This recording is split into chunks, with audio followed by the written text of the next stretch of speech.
When we think about tourism, we usually picture this huge economic boost, right? A flood of cash pouring into local communities. But what if most of that money just doesn't stick around? Today, we're diving into Sri Lanka's tourism paradox to figure out why a booming travel industry doesn't always mean local prosperity. This quote right here from Professor Suranga Silva's research, it just nails the whole problem.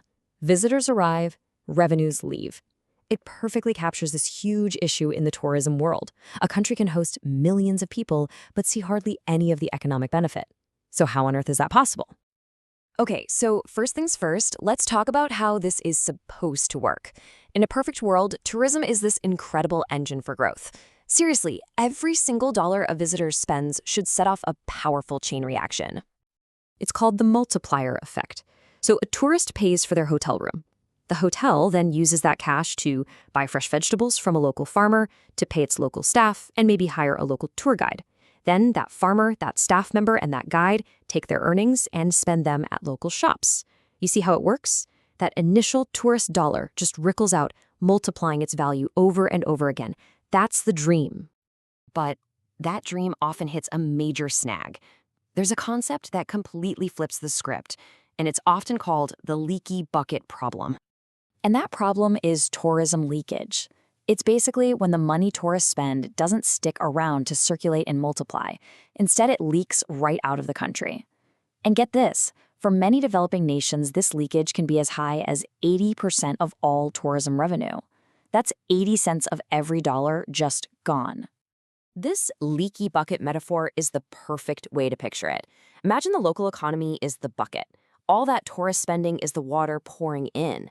But the bucket is full of holes. Money is leaking out through foreign-owned companies, imported goods, overseas marketing. And so the bucket never really fills up for the local community. So where are these leaks coming from? Well, they mostly come in two big forms. First, you've got import leakage. That's when a fancy hotel needs to import French wine or Italian olive oil or German elevators to meet the expectations of international tourists. All that money goes straight out of the country. And then there's export leakage. This is when foreign-owned hotel chains, airlines, or big booking websites send their profits back home. And this creates this vicious cycle, right? Tourists spend money, but to serve them, businesses have to import goods. And then the foreign companies that own those businesses send their profits home. The result is just this constant flow of money out of the country, which totally weakens that multiplier effect we were just talking about.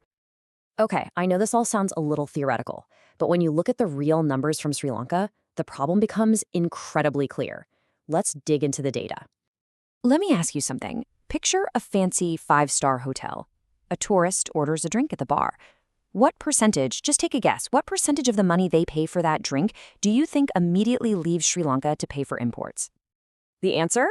Up to 85%. No, you heard that right. For every dollar a tourist spends on imported alcoholic drinks, as much as 85 cents can vanish from the local economy almost instantly. And if you thought that was bad, just wait. When it comes to the electrical items needed to furnish that same hotel room, we're talking TVs, air conditioners, lights, that leakage number can skyrocket to 97%. It's just a massive hemorrhage of cash. But here's the fascinating contrast. While those massive five-star hotels have huge leakage, look at the other end of the scale, a local homestay. Here, the leakage is almost zero. The owner buys food from the local market, hires their neighbors to help, and all that money stays right there, circulating perfectly within the community. Okay, so this sounds pretty bad, but it's not a lost cause. The big question becomes, how do you actually start plugging these leaks to keep more of that money where it belongs? The strategy really boils down to three core ideas. First up is value capturing. That's just the simple act of keeping more money inside the country. Next is value sharing, which is making sure that the money you do keep actually gets spread around to benefit lots of local people, not just a few. And finally, there's value sustaining, which is all about using sustainable practices to attract long-term, healthy growth. And this roadmap here is basically the toolkit for plugging those holes in the bucket. Each one of these tactics is a different kind of plug. You can promote farm-to-hotel programs, you can support local entrepreneurs to start their own businesses, and you can invest in training a local workforce so you don't need to hire foreign managers. Even just making tourists aware of this stuff can make a huge difference.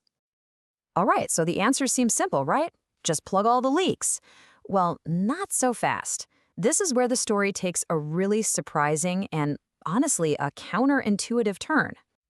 Which leads us to this really important question. Should a country like Sri Lanka actually be aiming for a completely leak-proof system? Is the real goal to get to zero leakage?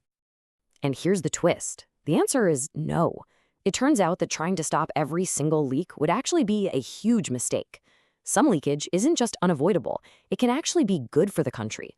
It's a concept called strategic leakage, and it's based on the idea that a totally closed-off economy would also be a stagnant one. This table breaks down the trade-offs perfectly. I mean, take foreign direct investment. Yes, eventually profits get sent back to the investors. That's a leak. But without that initial investment, those world-class hotels and airports that create thousands of local jobs might never have been built at all. Same thing with international brands. Paying a franchise fee to a big hotel chain is a leak, for sure. But having that well-known brand name puts Sri Lanka on the global map and attracts high-spending tourists who might never have come otherwise. So, if the goal isn't to stop all the leaks, then what is it? Well, it's all about finding a smart strategic balance, one that maximizes the overall benefit for the country in the long run. A balanced approach looks a little something like this. Instead of banning foreign investment, you encourage joint ventures, where foreign experts have to train local partners. Instead of banning all imports, you create incentives for hotels to buy more of their produce locally. It's about using those international partnerships to build up your own local capacity, turning a potential weakness into a long-term strength.